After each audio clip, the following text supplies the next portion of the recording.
Hi, I'm Daniel Rolls from Target Internet, and in this video we're going to be talking about email marketing measurement. So we'll start off by putting email marketing in perspective, and then we'll talk about two key issues that you really need to consider when you're trying to measure the impact of your email marketing. So email marketing is not really seen as the kind of sexy or exciting bit of digital marketing anymore, because we're very interested in social media and those other new and newer channels.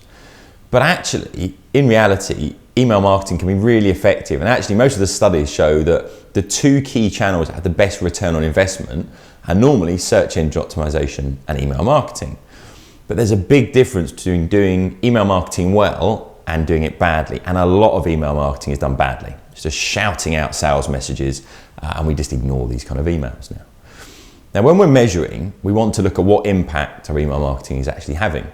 And one thing you might be aware of is if you send out an email and there's a link in that email that goes through to your website, somebody clicks on that link, goes through, your analytics, unless there is tracking code on those links, will show that traffic from your email as being direct traffic.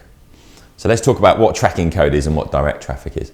So direct traffic in your analytics is basically people that just type in your website address or have bookmarked you and go straight through to your website. But actually, when you click on an email, Google Analytics and other analytics packages don't know where you've come from, so that traffic shows up as direct traffic, which can be quite misleading. So what we need to do is put tracking code onto our links. And tracking code is just a bit of an extra code that goes onto a link, and when it goes to analytics, it identifies exactly where it's come from. So some email marketing tools like MailChimp have a button that you can click, and that button will automatically add the Google Analytics tracking code. Or if you just search the phrase URL builder, there's a little form that you can fill in from Google, and that'll allow you to add tracking code as well. So that's great. We've added our tracking code, and in our analytics, we can see how much traffic is actually coming through to our websites from our email marketing. Now, then what we might look at is how many people ended up doing the thing that I wanted them to do. They converted, they completed whatever my goal was, came from email marketing. And we might look at that and we might find that it's a very low number of people who got my email and directly went on to maybe fill in the form or make a purchase. So we might say, well, is email really working? But what we need to think about is, where did email fit into the user journey? So did someone get an email, then do a search, then come in from Facebook, then do another search, then actually purchase?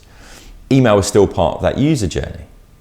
But if we've got our tracking code set up, and then we've set some goals in our analytics, we can go through and we can see, did people do the things we wanted to do? And I could look at a report like multi-channel funnels, which is another report in Google Analytics, and that will tell me every stage of the user journey and where email fitted in, because quite often email isn't the last thing you do, but it is an important touch point along the way.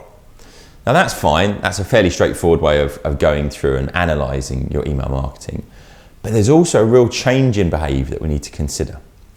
So a lot of us now will get an email and we'll read that email on our mobile device. Something like 80% of emails are actually read at some point on a mobile device. But then we might go and respond to that email on our laptop. So I might get your email, I read about your brand, I have some sort of familiarity because I've already subscribed to your email, then I'm going to go through to my computer and I'm going to do one of two things. I may go through and type in your website address directly, or I may go through and just search your brand name or your product in Google. So what you then end up with is your email marketing is driving more direct traffic, that is people typing your website address, and it's driving more organic search traffic. So we need to understand how these different channels are working together. And there's no real way of actually tracking that directly in analytics, that you read an email over here, and then actually a number of hours or days later you went in and did a search in Google. So we can't necessarily connect the two things because they're on different devices. What we have seen lots of evidence of, though, in a number of organisations where they've just switched off their email marketing, obviously they haven't got any traffic from email anymore, but also their direct traffic and their organic search has dropped fairly significantly, because email marketing was a good brand touch point. It reinforced, it reminded people, and that led to traffic coming through other channels. So what you need to be really careful of is, when you're measuring the impact of your email, you don't 100% rely on the analytics data that's coming directly from email. You also think about what impact is that having on direct and organic search traffic as well, because there's always a connection between these two things. And that's really increasing because the way we use mobile devices, that we kind of triage our emails on one device, but we're actually maybe going to respond on a different device. So make sure you're using email marketing effectively. Make sure you're measuring that, but also think about the connections between different channels and the cause and effect they might have with one another as well. So I hope you found this video useful. Please subscribe if you did, and we'll see you again on targetinternet.com.